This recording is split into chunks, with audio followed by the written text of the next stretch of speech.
네, 안녕하세요. 반갑습니다. 네. 네.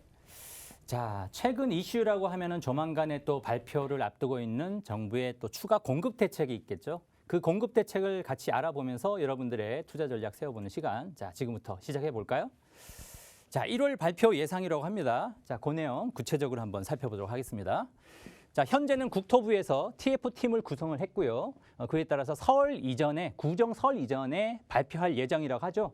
구체적인 내용을 크게는 한 4가지 정도로 살펴볼 수 있겠습니다. 첫 번째는 역세권, 그리고 준공업 지역, 그리고 저층 주거 지역을 고밀 개발을 통해서 공급하는 방안. 그리고 두 번째는 양도세 중과를 유예하거나 한시적으로 완화하는 안이 검토 중이고, 그리고 세 번째는 공공재개발이라든가 재건축에 추가 인센티브 안을 검토 중에 있고요. 마지막으로 도시재생이라든지 정비사업지를 융합안을 검토 중에 있다라고 볼 수가 있겠습니다. 자, 이 중에서 가장 유력한 안을 꼽자고 하면은 1번이라고 볼 수가 있겠죠. 역세권, 준공업 지역, 저층 주거 지역, 고밀 개발안이 구체적으로 검토되고 있다라고 볼 수가 있기 때문에 오늘은 이 내용에 대해서 구체적으로 살펴보도록 하겠습니다.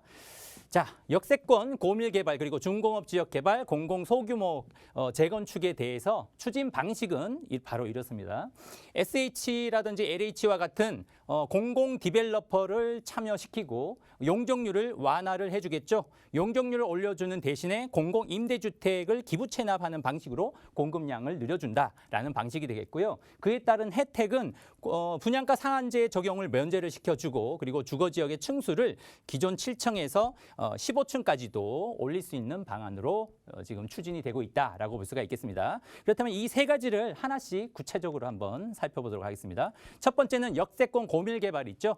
역세권 고밀 개발이라고 하면 당연히 도심지에 있는 역세권이 되겠고요. 서울에는 307개나 달하는 이제 지하철역이 있는데 그 인근에 500m 이내의 토지를 개발을 통해서 공급을 늘려가겠다라는 내용인데요.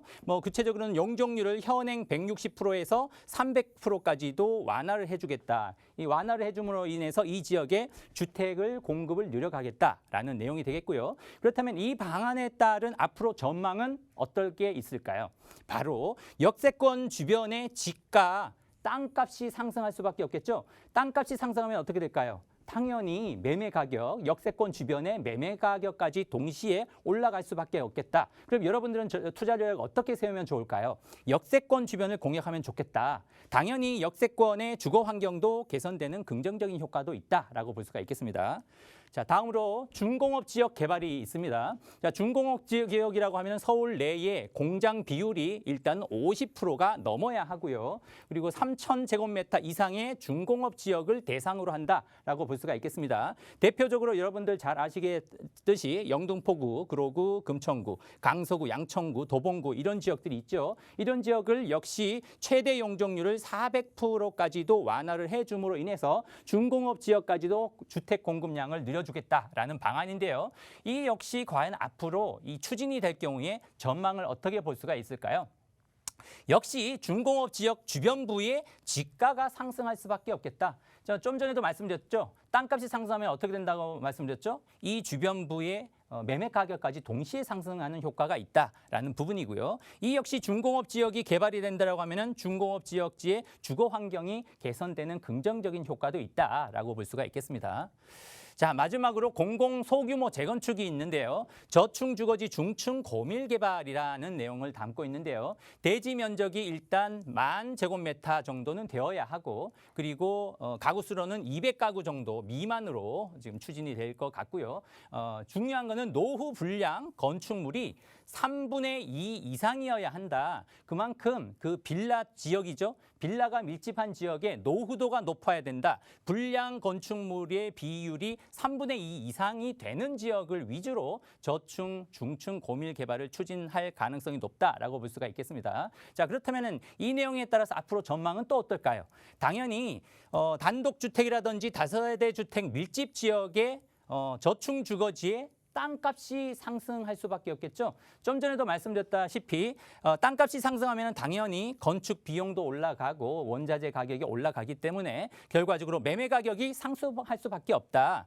자, 그리고 주거지가 개발이 됨으로 인해서 주거 환경도 개선되는 긍정적인 효과가 있다라고 요약을 해볼 수가 있겠습니다.